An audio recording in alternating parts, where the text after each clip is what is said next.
네, 안녕하세요. 네, 오랜만에 또 방송을 하는 것 같습니다.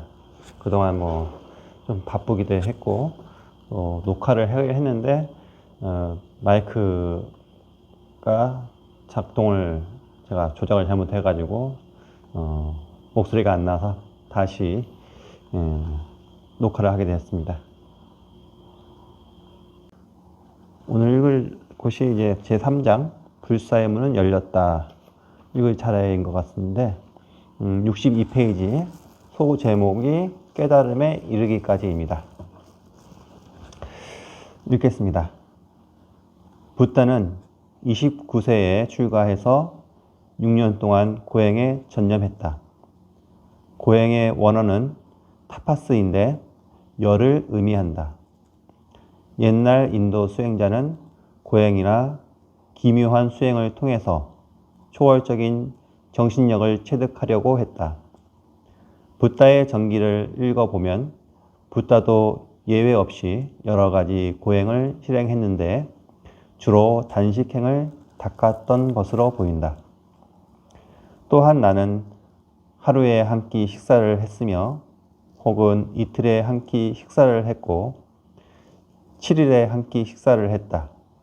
이렇게 해서 나는 보름에 한 끼를 먹게 되기까지 정기적인 식사 수행을 실천했다. 나는 채소만을 먹거나 수수만을 먹었고 혹은 또한 나는 숲에 있는 나무 뿌리나 열매를 먹었고 또는 저절로 떨어진 열매를 먹으며 지냈다. 마지마 니까야에 나온 내용입니다. 훗날 붓다가 제자들에게 들려준 이야기이다.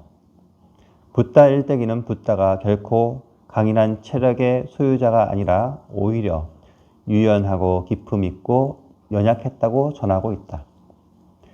붓다는 일생 동안 내면적인 성찰을 한 사람이었는데 그런 성품은 어릴 때부터 지녀왔던 것 같다.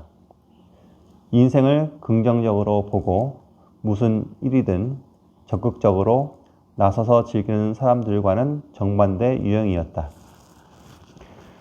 또한 나는 아버지 슈또 다나왕이 정무를 수행하고 있을 때 논두렁길에 잠부나무 그늘에 앉아서 욕망을 떠나고 악한 것을 떠나서 거친 생각과 미세한 생각이 있고 악하고 착하지 않는 법을 멀리 떠남으로부터 생기는 기쁨인 첫 번째 선정의 단계를 성취하고 있었던 것을 잘 기억하고 있다. 이것이 실로 깨달음에 이르는 길일 것이다 라고 생각하면서 마치마니까야 내성적이고 은둔자 성향이 강한 인물의 이미지가 떠오르는 대목이다. 어려서부터 선정을 닦고 있었다는 말은 주목할 만하다. 이 말은 훗날 보리수 아래에서 선정을 실천한 것이 이미 어린 시절에 실제로 닦았던 수행과 이어지고 있다는 말이기도 하다. 어린 시달타의 가슴 속에 이미 생로병사가 괴로움이라는 자각이 일어났으며 그것이 마침내 늙지 않고 병들지 않고 죽지 않고 근심하지 않고 물들지 않는 위협고 평온한 니르바나를 구하자고 하는 결심으로 수렴되어 갔기 때문이다. 이렇게 수렴해 가는 방향은 출가 후에 고행의 실천으로 이어졌다. 도를 구하는 것은 하나의 얽매임이다. 아니, 치열한 얽매임이라고 말해도 좋을 것이다. 깨달은 후에 돌아본다면야 깨달음은 평온한 경지겠지만 그런 평온함을 구하기 위해 치열하게 고행해야 하니 이 얼마나 모순인가. 하지만 아무런 노력도 하지 않고서 그 평온한 세계로 쉽사리 들어갈 수는 없다. 무슨 일이 있어도 한 번쯤은 이런 모순 속에서 갈등하고 투정하고 거의 죽음에 이를 정도로 광기 어린 실천을 해야 한다. 그런 가운데 평온한 세계로 뚫고 들어가는 것이다. 이것은 도를 구하는 자의 운명이며 붓다도 이 길을 힘차게 매진해 갔다. 가끔 사람들과 얘기하다 보면은 물론 저도 이제 완전한 평온한 경지에 이르지 못했지만은 그 방법에 대해서 이제 궁금해하는 사람들이 있어요. 궁금하다고 할까? 아니면 호기심이라고 할까? 그래서 그 방법적으로 수행이죠. 수행을 이렇게 해야 된다 말해주면은 힘들어서 못한다고. 그걸 어떻게 하냐? 그건 스님들이나 하는 것이다. 이렇게 얘기하시는 분들이 많이 있어요. 근데 물어보는 이유는 뭔가 쉬운 방법이 있지 않을까, 쉽고 빠른 방법이 있지 않을까 하고 물어보는 것 같은데, 그런 거는 세상 어디에도 없다는 거. 공부를 잘하는 것도 마찬가지죠. 공부뿐만 아니라 모든 걸 전문적으로 잘 하려면은 그만큼의 수고와 노력이 필요하지 쉽게 단숨에 되는 게 없잖아요. 똑같아요. 불교의 수행도 힘들지만 힘든 뒤의 결과는 누구도 뭐 알 수 없는, 누구도 누릴 수 없는 그런 평온함을 얻을 수 있겠죠. 소식으로 인해 나의 팔다리와 온몸의 마디는 아시티카풀 마디처럼 또는 칼라풀의 마디처럼 되었다. 소식 때문에 내 엉덩이는 낙타의 발처럼 되었다. 소식 때문에 내 척추는 물레가락이 이어진 것처럼 요철이 생기게 되었다. 소식 때문에 마치 낡고 오래된 집에 석가래가 삭아서 무너지듯 내 갈빗대는 삭아서 내려앉고 말았다. 소식 때문에 마치 깊은 우물에 고인 물빛이 검푸른 색을 띠듯 내 눈도 눈동자가 움푹 패어서 검게 보였다. 소식 때문에 마치 가지에서 바로 따서 만든 표주박이 바람이나 열로 인해 쭈글쭈글해져 쪼그라들듯이 내 머리 가죽도 주름지고 쪼그라들고 말았다. 그리고 내가 백가죽을 만지려고 하면 척추가 만져졌고 척추를 만지려고 하면 백가죽이 만져졌다. 소식 때문에 내 백가죽은 척추에 붙어버리고 말았던 것이다. 맞지만 이거야. 붓다는 이렇게 고행을 실천했지만 이 길이 열반을 향한 길이 될 수 없음을 깨달았다. 몸은 깨달음의 토대이므로 몸을 괴롭히는 고행으로는 평온한 경지인 열반으로 나아갈 수 없기 때문이다. 하지만 어린 시절부터 고행을 버릴 때까지 그토록 치열하게 수행해 온 결과 그에게 응축되어 온 그 힘은 마침내 깨달음이라고 하는 거대한 폭발로 나타났다. 붓다는 자신에게 일어난 그 폭발의 과정을 저녁, 한밤중, 새벽의 시에서 이렇게 노래하고 있다. 저녁의 시, 쉼 없이 정진하며 깊이 사유하고 있는 바라문에게 온갖 법칙이 나타난다면 그의 의혹은 전부 사라진다. 연기 법칙을 분명하게 알고 있기 때문에. 한밤중의 시, 쉼 없이 정진하며 깊이 사유하고 있는 바라문에게 온갖 법칙이 나타난다면 그의 의혹은 전부 사라진다. 모든 연의 소멸을 분명하게 알았기 때문에. 새벽의 시, 쉼 없이 정진하며 깊이 사유하고 있는 바라문에게 온갖 법칙이 나타난다면 그는 악마의 군대를 쳐부순다. 마치 하늘 높이 뜬 태양이 온 세상을 환히 비추는 것과 같다. 우다나라는 경 이름입니다. 법칙이 나타난다는 말은 깨달음을 얻었다는 뜻이다. 그 깨달음의 내용은 인연의 도리이다. 여기에서 특히 우리 눈길을 끄는 것은 붓다가 마지막 구절에서 하늘 높이 뜬 태양이 온 세상을 환히 비추듯 악마의 군대를 부쉈다라고 소리 높여 노래하고 있는 대목이다. 붓다의 모든 의문이나 갈등은 법칙을 깨달음으로써 날아가 버리고 말았다. 대체 붓다 내면에 어떤 일이 일어났을까? 대답은 그렇게 간단하지 않다. 왜냐하면 깨달음의 체험은 붓다의 깊고 비밀스러운 내면에 뿌리를 두고 있기 때문이다. 논리나 경험적인 측면으로는 도저히 풀 수 없는 수수께끼와도 같은 부분이라고 해도 좋을 것이다. 이런 체험은 붓다의 인격을 뿌리째 흔들어 지금까지와는 완전히 다른 인물로 탈바꿈시켰다. 인간은 근원적인 생존욕을 중심으로 자기를 구축하고 있다.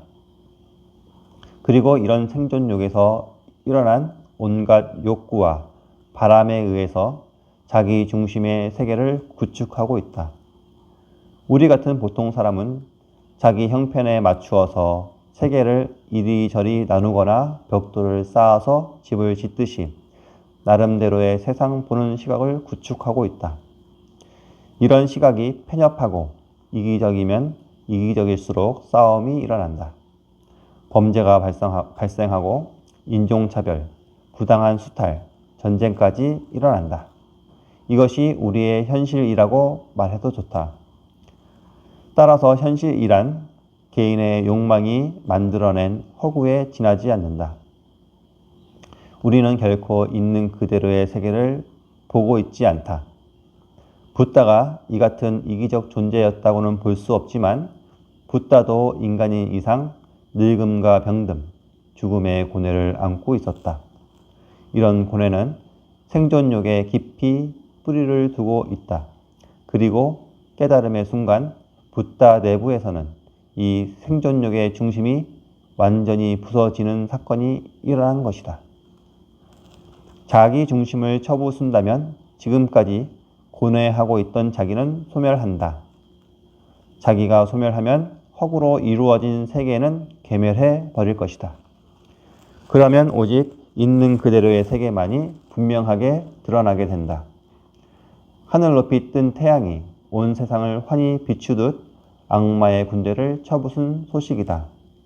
이것이 나중에 이야기하게 될 무아의 체험이다. 그러니까 모든 사람들이요, 생존욕, 생존욕이라는 것은 이제 자기 자신을 위한 그런 욕구겠죠. 그건 누구나 가지고 있는 거죠. 그러니까 어떻게 보면은 모든 세상 사람들이 이기적인 마음은 다 가지고 있어요. 그래서 그 이기적인 마음이 극대화됐을 때는 진짜 극이기적인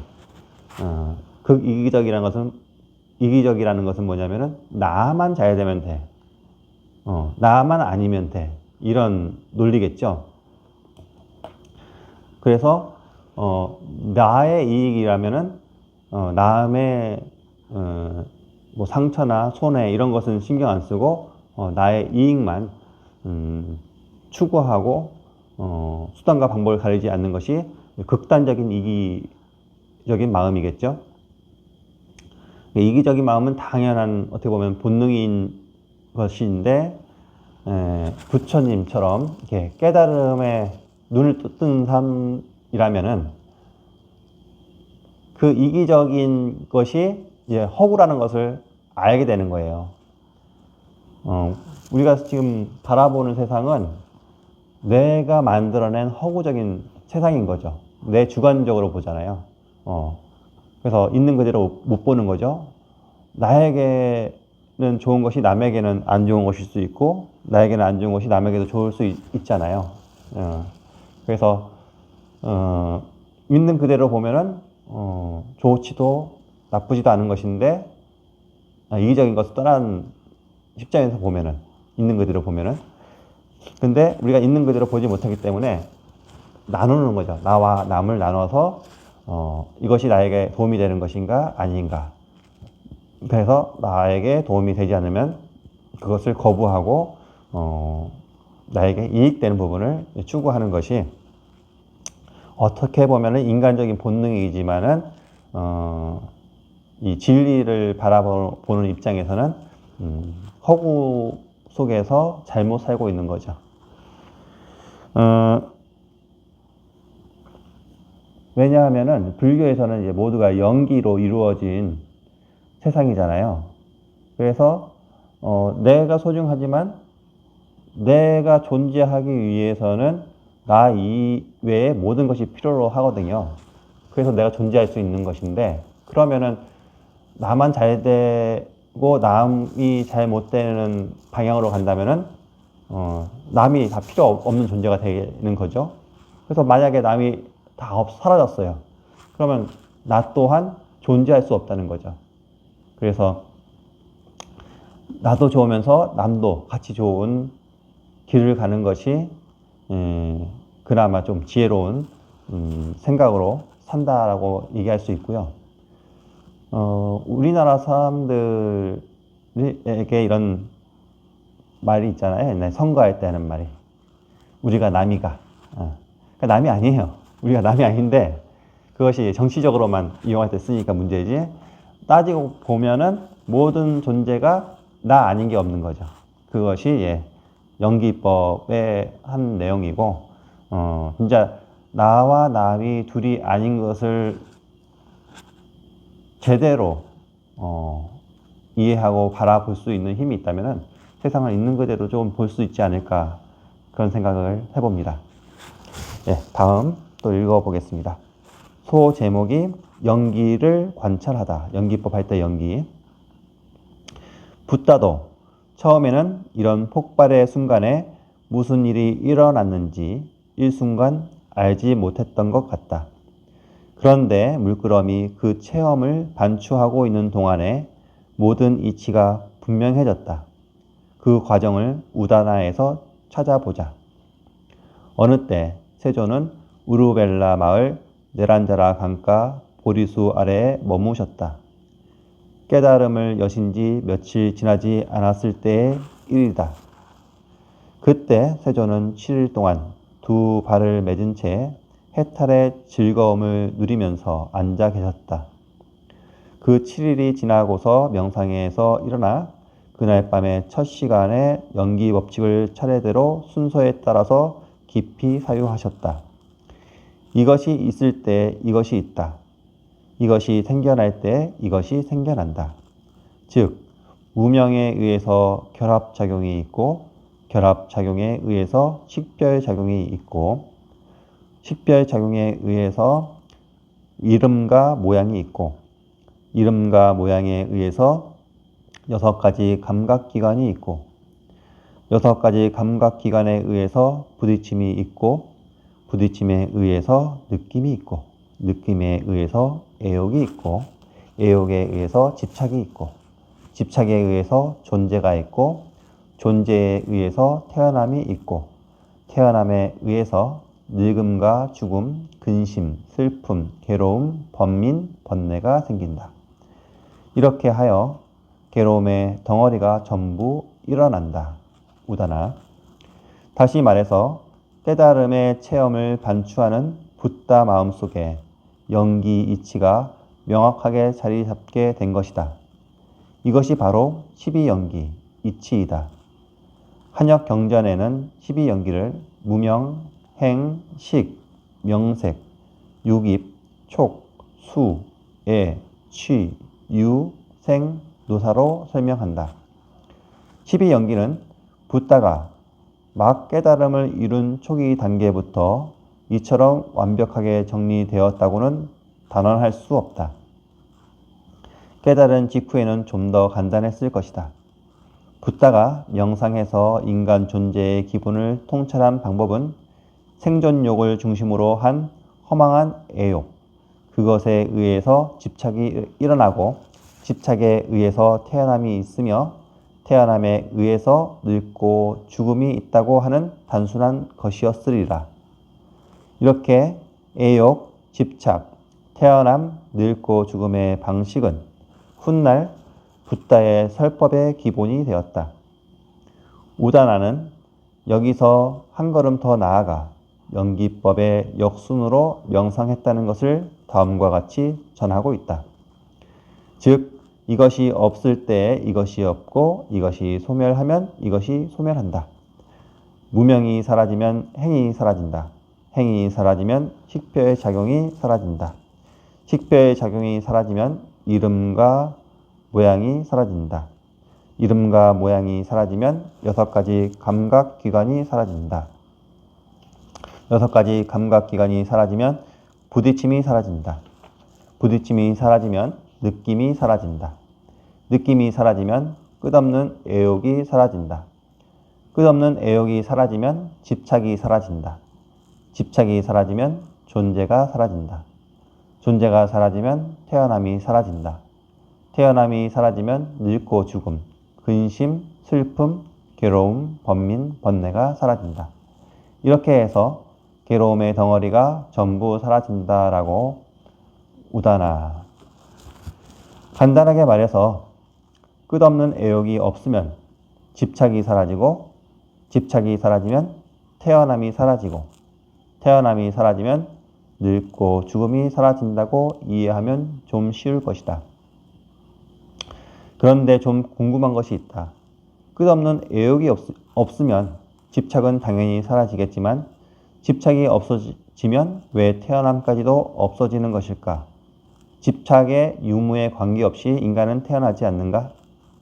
하지만 여기에서 생각하지 않으면 안 될 것은 나라는 존재는 끝없는 애욕과 집착에 의해서 임시로 세워진 것이라고 하는 사실이다. 끝없는 애욕의 중심을 부순다면 임시로 세워진 자기는 소멸한다. 자기가 소멸하면 자기에 의해서 임시로 세워진 세계관도 무너져 버린다. 거기에는 있는 그대로의 세계가 있을 뿐 분별하고 대상화된 세계는 없다. 있다든가 없다라고 분별한 세계가 아니기 때문에 자신과 세계는 시원하게 통하게 되는 것이다. 나는 무한한 존재가 되고 만다. 애욕이라는 것은 누구의 애욕이에요? 나의 애욕이잖아요. 모든 사람의 애욕이 아니라. 그러면 이제 나라는 것이 있게 되는 거죠. 나의 애욕, 내가 좋아하는 거, 싫어하는 거, 이런 것은 내가 좋아하는 거고 내가 싫어하는 거잖아요. 그럼 내가 있다는 거예요. 그럼 내가 있다는 것은 나라는 한계가 주어지게 되겠죠. 그래서 나라는 한계가 지어지면 이제 그 틀에서 벗어나지 못하게 되고, 틀에서 벗어나지 못하고 그 나라는 것이 살고 죽게 되는 건데, 나라는 게 없어지면은 그냥 있는 거죠. 어떤 한계를 짓지 않는 거죠. 나라는 한계를 짓지 않기 때문에 그것이 태어나고 늙고 죽음이라는 그런 개념이 없는 거죠. 우리가 태어나고 늙고 죽음이 나라는 것이 태어나고 늙고 죽는 거잖아요. 내 자식도 마찬가지로 그 하나의 존재가 태어나고 늙고 죽는 건데, 연기법적으로 따져보면은 태어나고 죽고 이런 개념이 아니고 그냥 있는 그대로 존재했다가 내가 존재하지 않더라도 모든 게 존재하기 때문에 모두 뭐라고 해야 될까요? 이게 말해도 이해하기가 쉽지 않은데, 제가 전에 법문에서 그런 얘기 한 적이 있어요. 나 아닌 나 이외의 나. 내가 존재하기 위해서는 나 이외의 존재들이 있어야 된다고 했잖아요. 그러니까 나 이외의 존재는 내가 사라져도 존재하잖아요. 그러면 나 위에 나가 있으니까 내가 죽는 것이 아니겠죠. 어떻게 얘기하다 보면은 얘기를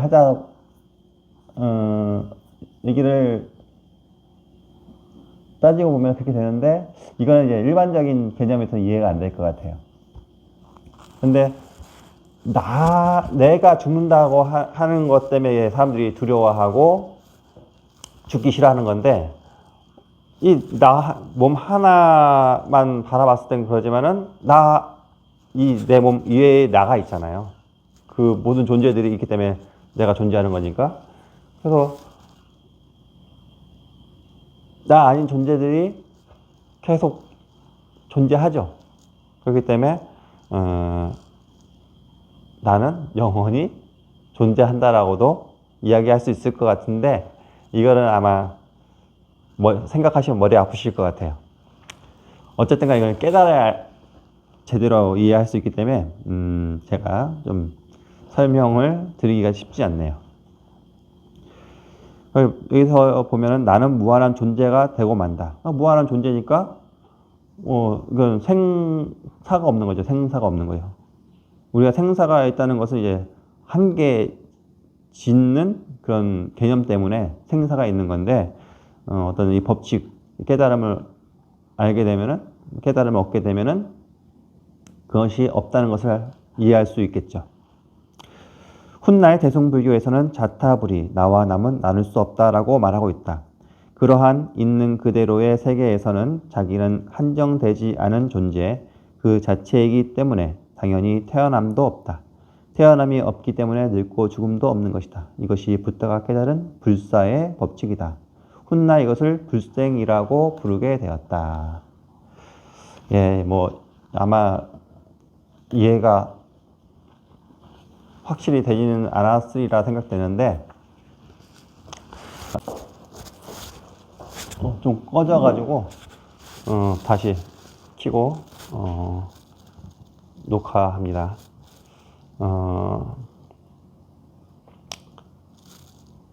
제가 이걸 자꾸 리모컨인데 리모컨을 만지다 보니까 꺼진 것 같아요.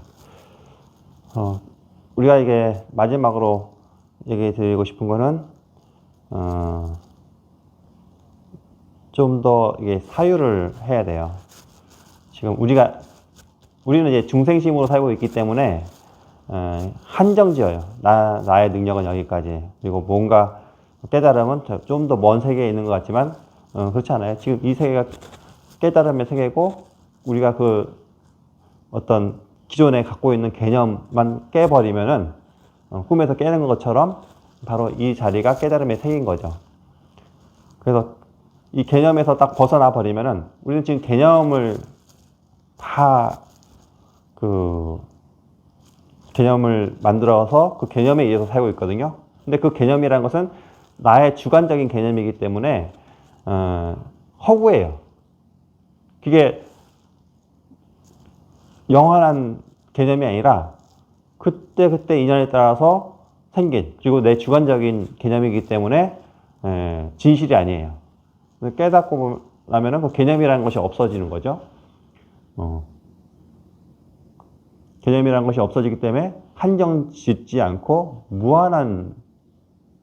모든 존재가 무한한 능력을 가지고 있게 되고 무한한 존재가 되어버리는 거죠. 그러면은 너다 나다라는 한정 짓는 생각을 안 할 것이고, 한정이 없기 때문에 영원하다라고 무한한 개념이라고 하면 또 문제가 되는데, 무한한 존재인 것을 알게 되는 거죠. 쉽지는 않아요. 그런 이해적인 측면에서도 쉽지 않은 것이, 우리는 그런 개념에 익숙해져서 오랫동안 살아왔기 때문에 지금 그러잖아요. 불교에서는 무아를 얘기하는데 모든 개인들은 내가 있는데 왜 무아야? 없다라고 말을 해? 라고 다들 얘기하거든요. 근데 깨닫고 나면 나라고 할 만한 것이 없다는 거죠. 이론적으로 충분히 나라고 할 만한 것이 없다라는 설명을 할 수 있지만 머리 아파하고 믿어지지 않고 그러는 거죠.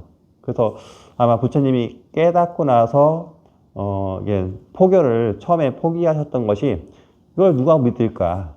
지금 이 2000년대 살고 있는 사람들도 무아라고 하면은 왜 내가 없어라고 의심하고, 그리고 믿지 않고 그런 말을 싫어하는데, 그때 당시에도 마찬가지겠죠. 그런데 개중에는 이해할 수 있는 사람도 있을 것이다 라고 해서 부처님이 포교의 전법의 길에 나섰다는 것이 그나마 다행이고, 지금까지 우리가 그런 가르침에 의해서 수행하고, 그리고 알려고 하고 깨달으려고 하는 그런 것이 이어지고 있다는 것이 중요한 것 같습니다. 뭔가 좀 간절해야지 수행도 하고 힘든 수행도 하고 사유도 하는 것인데 요즘은 뭐 워낙 편한 세상이 되어버려서 그런 걸 좀 귀찮아하죠. 재미없는 건 안 하잖아요. 재미있어야지. 그리고 쉽고 재밌어야지 하는데 이 불교 수행이라는 것이 쉽고 재밌지만은 않지만 당장은 근데 아까 처음에 얘기했듯이 이 어려움을 극복하고 나아가면 쉽고 재미있고 평온한 세상에서 살 수 있다는 거. 그거는 깨달은 사람만 누릴 수 있다는 거. 그래서 좀 믿음을 가지시고 수행을 해서 무아의 그런 경지에 올라서 세상을 평온하게 행복하게 살 수 있는 기회를 가지셨으면 좋겠습니다. 오늘은 여기까지 읽고 다음 시간에 또 뵙겠습니다. 공부하십시오.